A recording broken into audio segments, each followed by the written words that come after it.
Mercado de locação de imóveis dá sinais de recuperação, mas quem mora de aluguel ainda pode aproveitar os reflexos da crise para negociar contratos com valores menores. Operação da Polícia Militar recolhe quase 100 réplicas de armas de fogo que eram comercializadas ilegalmente na tradicional Feira Livre de Aparecida. Cresce o número de acidentes na Via Dutra durante o feriado da Padroeira. Uma pessoa morreu. Mesmo sem sol, o primeiro fim de semana com as piscinas públicas de portas abertas foi movimentado em São José dos Campos. Experiência em sala de aula. Aos 79 anos, professor de São José dos Campos continua compartilhando o conhecimento dele e formando novas gerações. Sonho adiado em partida fora de casa contra o Comercial, o São José sofre empate aos 47 do segundo tempo e perde a chance de subir para a Série A3 em 2019. Noite de estreia. Após 2 anos fora de competições nacionais, São José Basquetebol retorna esta noite ao NBB, o Novo Basquete Brasil, diante do Pinheiros. Segunda-feira, 15 de outubro, dia do professor. O Band Cidade, segunda edição, já está no ar.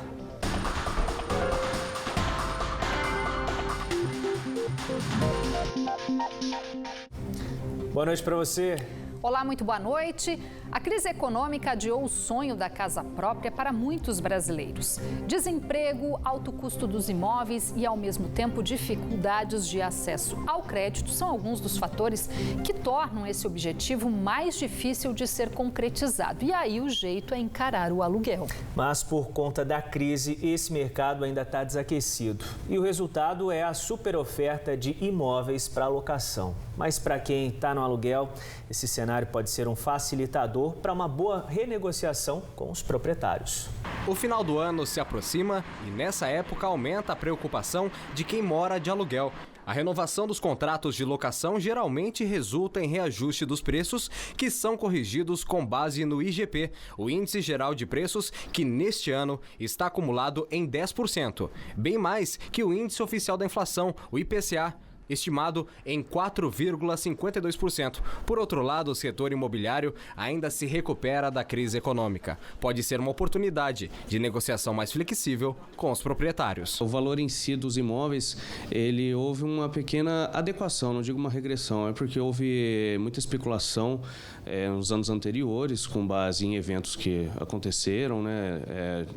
Por exemplo, um exemplo, aqui em São José, houve especulação com base na liberação de um aeroporto, né, que eu vi mais recente agora, o trem que acabou não vindo, e isso tudo veio a inflacionar o mercado. Hoje ele está readequado e eu acredito que esteja num bom patamar. Nessa imobiliária da região oeste de São José dos Campos, os apartamentos disponíveis para alocação em vários locais da cidade estão vazios. Consequentemente, o lucro da empresa caiu e funcionários foram demitidos. Atualmente, como está tendo pouca construção de empreendimentos, o que está acontecendo é os estoques que nós tínhamos muito grande em 2015, 2016, ele vem diminuindo gradativamente. Então hoje nós estamos faltando os apartamentos mais baratos, de 1 e 2 dormitórios. De 3 e 4 dormitórios você ainda encontra uma quantidade razoável. Após 2 meses seguidos de queda, em junho, o mercado de locação de imóveis residenciais mostrou os primeiros sinais de recuperação, segundo a pesquisa do Conselho Regional de Corretores de Imóveis de São Paulo. O crescimento foi de 7,38% em relação a maio. Os apartamentos são os imóveis mais procurados, representam quase 57% das locações.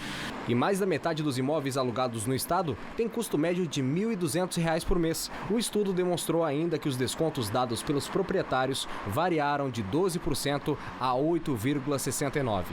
Para a conselheira do Cresce São Paulo, o bom relacionamento entre ambas as partes favorece a locação de imóveis em toda a região metropolitana. Muitos inquilinos desocuparam o imóvel porque o valor estava alto e não conseguiram uma negociação junto ao proprietário.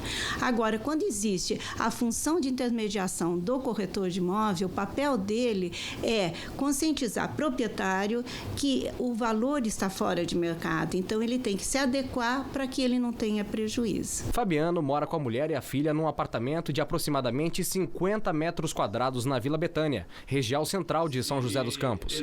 Para ele, vale muito mais a pena investir em locação do que em um financiamento, já que o custo é bem menor e o bom relacionamento com o proprietário garante o aluguel por mais um ano. Se for fazer a comparativa com a locação versus o eventual financiamento, você percebe que o financiamento é um valor muito alto, a taxa bancária é muito alta e às vezes você, num financiamento bancário, você acaba pagando 3 vezes o valor do imóvel que você está comprando. Sendo que na locação você tem alguns fatores positivos, que seria, por exemplo, a liberdade, né, de você negociar esse valor do aluguel e, eventualmente, por alguma razão de vida que tiver que se ajustar, você consegue ter a maleabilidade de, eventualmente, trocar de imóvel, trocar de local. Isso a gente acaba pesando de forma muito positiva. Um dos suspeitos de matar um homem de 58 anos no Dia dos Pais em São José dos Campos durante um assalto foi localizado hoje pela polícia e preso. O homem de 25 anos estava no bairro Interlagos e foi encaminhado para a cadeia de Caçapava. Ele e um comparsa são acusados de matar o aposentado José Rodrigues dos Santos Neto. A dupla tentava levar o carro onde estava a esposa e a filha no bairro Floradas de São José. A vítima estava numa praça quando percebeu a ação e tentou impedir o assalto, mas acabou levando um tiro. 88 simulacros, que são réplicas de armas de fogo, e 16 aparelhos com dispositivo de choque foram apreendidos pela Polícia Militar neste fim de semana na Feira Livre de Aparecida. Uma denúncia anônima levou os policiais até 2 barracas onde os produtos foram encontrados. 2 homens prestaram depoimento na delegacia e depois foram liberados. A venda desses produtos é proibida e a polícia orienta que as pessoas denunciem quando se depararem com esse tipo de comércio ilegal. Mais um homicídio foi registrado no final da tarde de hoje em Guaratinguetá. Um homem foi morto a tiros no Parque São Francisco. A ocorrência ainda está em andamento e a Polícia Militar está no local. Uma onda de violência na cidade vem assustando os moradores nos últimos meses. E os números da Secretaria de Segurança Pública também confirmam o aumento da criminalidade. Este ano, as mortes violentas já superam os homicídios registrados em todo o ano passado. A Polícia Civil investiga os casos e relaciona a maioria deles com a disputa pelo tráfico. Cerca de 20 mil romeiros passaram a pé pela Via Dutra rumo à Aparecida de 1º de agosto até ontem. O movimento mais intenso de peregrinos na rodovia foi neste mês, com quase 19.500 pessoas caminhando pela principal estrada do país. 11 atropelamentos foram registrados neste período, um aumento de 700% comparado com o ano passado. 3 pessoas morreram. Já durante o feriado da Padroeira, o número de acidentes envolvendo veículos no trecho da rodovia Presidente Dutra, que corta a nossa região, subiu em comparação com a mesma data do ano passado. Foram 35 ocorrências registradas entre a última sexta-feira e o domingo, com uma vítima fatal. Em 2017, mesmo com o feriado prolongado de 4 dias, os registros foram menores. Em 2017, foram 31 acidentes registrados nos quase 200 quilômetros da rodovia que cortam as cidades da nossa região. 18 pessoas ficaram feridas e não houve nenhuma morte. Já neste ano, o número de acidentes subiu para 35. Foram 8 vítimas e uma morte registrada. Dos quase 2.000 atendimentos realizados pela concessionária que administra a rodovia, neste período, metade delas corresponde a problemas mecânicos. Nas estradas estaduais da nossa região, foram 10 acidentes com 10 vítimas. Não houve registro de mortes. O número é menor que o registrado no ano passado, quando houve 18 ocorrências. No corredor Ayrton Senna, Carvalho Pinto, cerca de 400 mil veículos deixaram a capital rumo à nossa região. 22 acidentes foram registrados, com 2 mortes. O número reduzido de balsas que operavam neste feriado na travessia São Sebastião e Ilhabela causou transtornos aos motoristas. Neste momento, 4 embarcações fazem a travessia. Quem tenta sair da ilha rumo ao continente leva em média 2 horas e meia para conseguir embarcar. Já o motorista que segue sentido contrário de São Sebastião a Ilhabela precisa esperar meia hora, considerado tempo normal de embarque. Na sexta-feira, quem pretendia passar o feriado no arquipélago levou 7 horas para conseguir acessar a balsa.